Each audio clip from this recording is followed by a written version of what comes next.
को लूटा है। आप लोग जानते हैं अभी उन्होंने 2014 में जब ये महंगाई के लिए ढिंढोरा पीट रहे थे तो किस तरह इन्होंने नाटक किया था।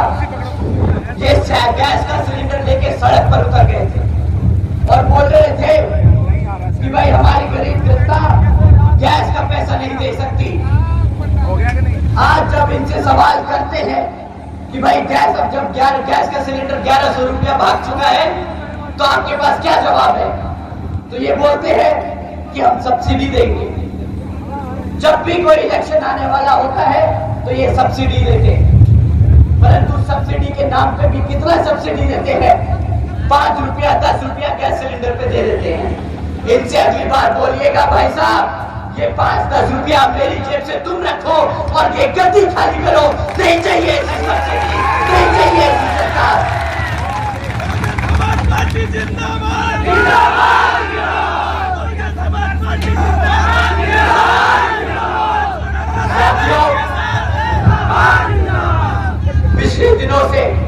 पिछले कुछ दिनों से मैं ये सवाल आप लोगों के बीच में रखकर ये उठा रहा हूँ बार बार। मैं शिक्षा की बात कर रहा हूँ, बहुजन समाज पार्टी सुरक्षा की बात कर रही है, बहुजन समाज पार्टी अपने सभी युवा साथियों के रोजगार की बात कर रही है। तो ये कुछ लोगों को बहुत ज्यादा चुप गए। अभी कुछ दिन पहले हमारे आदरणीय प्रधानमंत्री जी ने अपने एक भाषण में कहा कि कुछ लोग योगी जी की पहचान सिर्फ बुलडोजर की सरकार से कर रहे हैं। मैं उनकी जरा आंखें खोलना चाहता हूं। उत्तर प्रदेश में आजादी के बाद जनता जितना औद्योगिक विकास नहीं हुआ वो अकेले योगी जी के कालखंड में हुआ है। 1 डिस्ट्रिक्ट 1 प्रोडक्ट का उनका मिशन आज पूरे देश में नई इज्जत बना रहा। वो सिर्फ बुलडोजर की बात करते।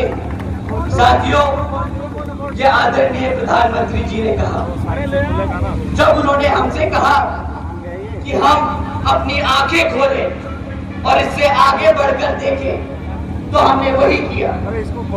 हमने अपनी आंखें खोलकर देखा कि पिछले 1 साल में हमारे उत्तर प्रदेश में 65,000 से ज्यादा हमारी बहन बेटियों और माताओं पर अत्याचार के केस दर्ज किए गए।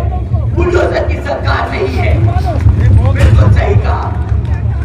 जब हमने अपनी आंखें खोली और देखा कि सिर्फ पिछले 1 साल में 400 से ज्यादा किसान भाइयों ने अपनी जान ले ली, खुदकुशी करी है इनकी गलत नीतियों की वजह से, तो हाँ, हमने आंखें खोलकर देखा।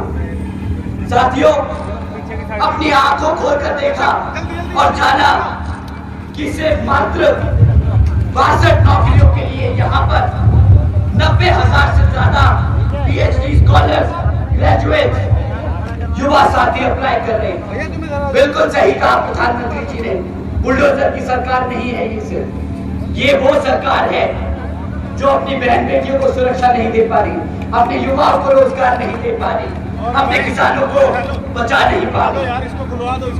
आज यहाँ 40% 5 साल से कम की उम्र के बच्चों को कुपोषण का शिकार बनाया जा रहा है।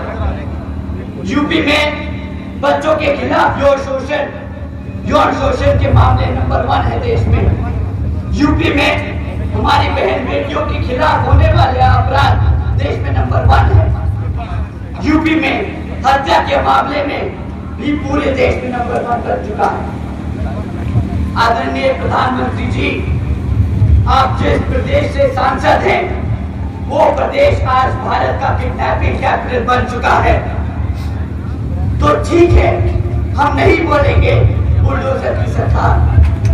आप लोगों की सरकार गद्दारों की सरकार है। जो सरकार अपने बच्चों को भूखा रखे, जो सरकार अपनी बहन बेटियों पर अत्याचार होने दे, जो सरकार अपने युवाओं को बेरोजगार रखे, जो सरकार अपनी आवाम को फ्री राशन के नाम पर गुलाम बनकर अपना कर रखे, वो सरकार गद्दार है, नहीं है बुलडोजर की सरकार। साथियों, मंदिर का मुद्दा बनाते हैं, हिंदू और मुसलमानों के खिलाफ भड़काऊ भाषण देते हैं। साथियों, अगर हम मुस्लिम और हिंदुओं के बारे में सवाल जवाब करेंगे तो इलेक्शन कमीशन हमें बंद कर देगा। परंतु जब ये बात से हिंदू मुसलमान के लिए भड़काऊ भाषण देते हैं तो इलेक्शन कमीशन जैसे आंखों पे पट्टी बांध कर खड़ा हो। कोई बात नहीं, वोट पड़ने दीजिए, ये बहुजन समाज तुम्हारी औकात दिखा देगा इस बार।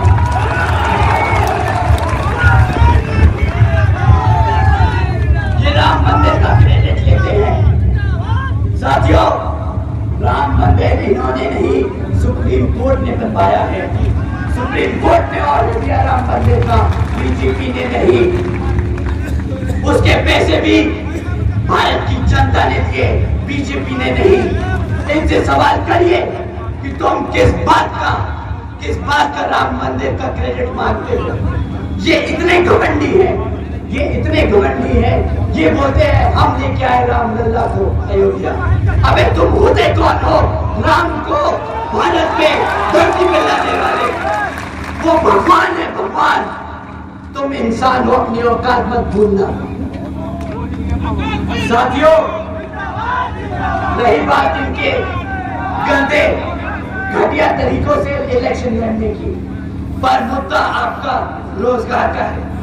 साथियों, इन्होंने वादा किया था सालाना 2 करोड़ नौकरी देने का, ना मिली युवाओं को 2 करोड़ नौकरी। उसके बदले क्या दिया? अग्निवीर की योजना, 4 साल का रोजगार, फिर बेरोजगार ढूंढना, ये दिया उन्होंने। साथियों, राम मंदिर इन्होंने नहीं, सुप्रीम कोर्ट ने बनवाया है। सुप्रीम कोर्ट ने ऑर्डर दिया राम मंदिर का, बीजेपी ने नहीं। उसके पैसे भी भारत की जनता ने दिए, बीजेपी ने नहीं। इनसे सवाल करिए कि तुम किस बात का राम मंदिर का क्रेडिट मांगते हो। ये इतने घमंडी है, ये इतने घमंडी है, ये बोलते हैं हम लेके आए रामलला को अयोध्या। अबे तुम होते कौन हो राम को भारत में धरती पे लाने वाले? वो भगवान है, भगवान। तुम इंसान हो, अपनी औकात मत भूलना। साथियों, रही बात इनके गंदे घटिया तरीकों से इलेक्शन लड़ने की, पर मुद्दा आपका रोजगार का है। साथियों, इन्होंने वादा किया था सालाना 2 करोड़ नौकरी देने का, ना मिली युवाओं को 2 करोड़ नौकरी। उसके बदले क्या दिया? अग्निवीर की योजना, 4 साल का रोजगार, फिर बेरोजगार ढूंढना, ये दिया उन्होंने।